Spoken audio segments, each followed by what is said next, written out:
So I'm here with Jeff Bradbury, and I think the best way to introduce him is I remember several years ago my introduction to him was that I found out that there was an educational podcast for people who had their own educational podcast, and I was like, oh my gosh, I have found my person here. I went home and I told my wife how excited I was about his podcast, but. Jeff, what is your role in education for those who have not met you before? Well, first of all, thanks so much for having me on the show. This is an amazing conference, 15,000 people here. For those of you who are new, my name is Jeff Bradbury. I'm an instructional technology coach in Connecticut, and I'm also the creator of the TEACHERCAST educational network where we do podcasts and blog posts and PD and a whole bunch of other great stuff. Yeah, and I thought about like, okay, who do I want like sitting here talking about all the behind the scenes tech? I'm like, the only person that needs to be here is Jeff. Like, we saw him. I met him for the first time in person just 2 days ago, and we were coming through carrying that big case that you saw in the video with all of the equipment, and then he's like, so do you have a video on how you set that up and all the equipment that's in there? I'm like, it's coming, Jeff.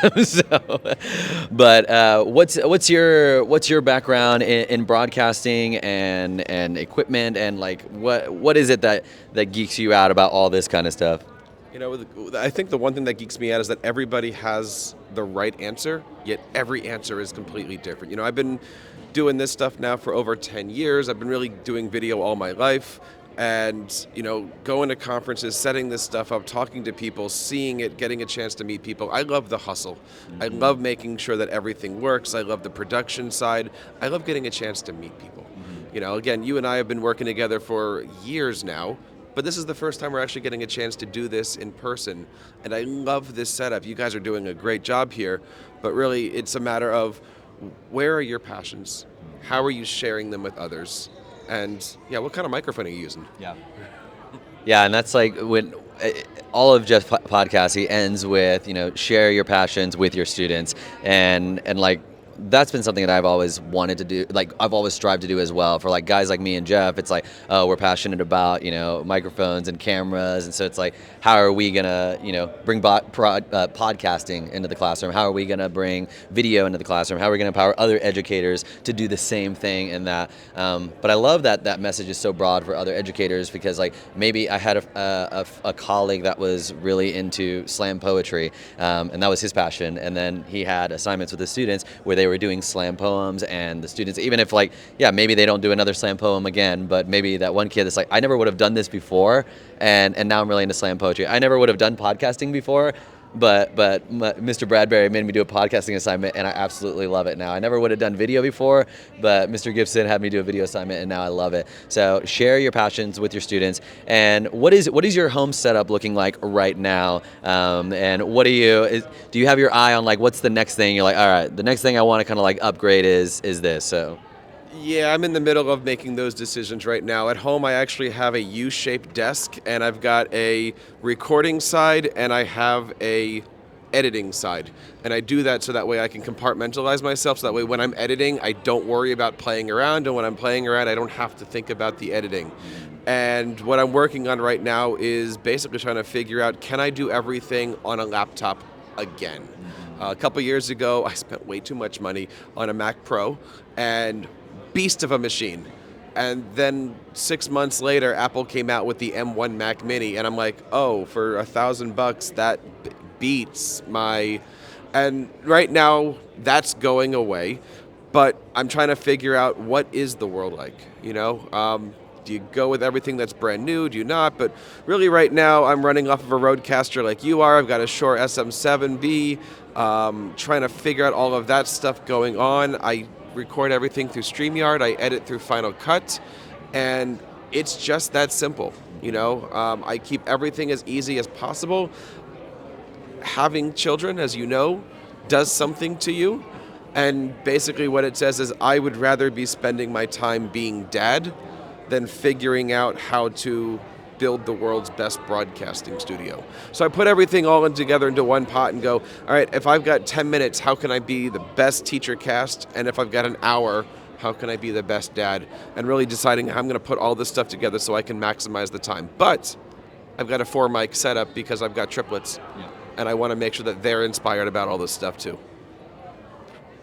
Yeah, and I love that point. There was just a little time management nugget in there. It's like, if I have 10 minutes, how do I make this the best thing that I can do in 10 minutes? And I think a lot more teachers need to hear that message of like, you don't have to keep doing and keep working and give your students your best and then give your family your leftovers. Give your students your best in the hour that you've given to work on your lesson plans and then spend the time with your family.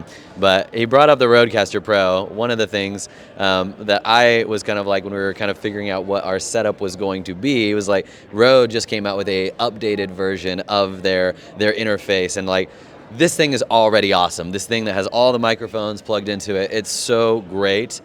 And then the next thing they just came out with is like even better. So it's like, I don't feel like I'm missing out at all. But I was like, oh, do we get the Rodecaster Pro 2? But I didn't think it was going to arrive in time. So we ended up going with the Rodecaster, and we're super, super happy about it. What would you say to the teacher that is, curious about getting tech, playing with tech, getting started with tech? They want to get, maybe level up, get a nice camera, start making videos, get a nice microphone, start playing with podcasts. And they're willing to spend, $50, $100, $150. What would you say to that teacher that's wanting to start getting into this world? I am so glad you asked that question. Before I answer, are you allowed to pull up a website for the people, or is that possible? So we are launching next week. I tried to get it together for this week, but I'm just one guy doing this. TEACHERCAST.net/equipment. And I get this question often of, what do I need? How do I need it? And so what I've been able to do, and what I'm putting together right now, and again, you're the first actually person to try this out. I'm glad that the link worked. If you're coming to me as a school district and saying, I want to make a podcast, great.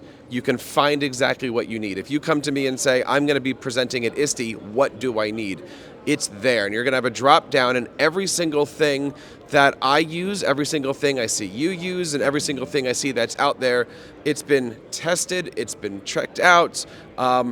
And you can see here, I'm going to have batteries, I'm going to have roadcasters, I'm going to have microphones, I'm going to have cables, every single thing that you need. I want this to be the one-stop shop for educational equipment.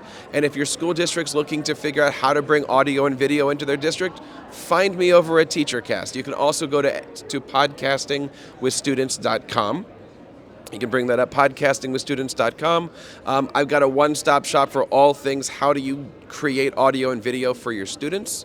And there's a lot of great things in there. I've also got an educational book you can download. But really, one of my goals is to help your students tell their stories through audio and video. It's not about a podcast. It's about helping your students be able to share why they're amazing. And so these are things that we're working on here. You can see I've got my classroom recommendations. You can also go to educationalpodcasting.com.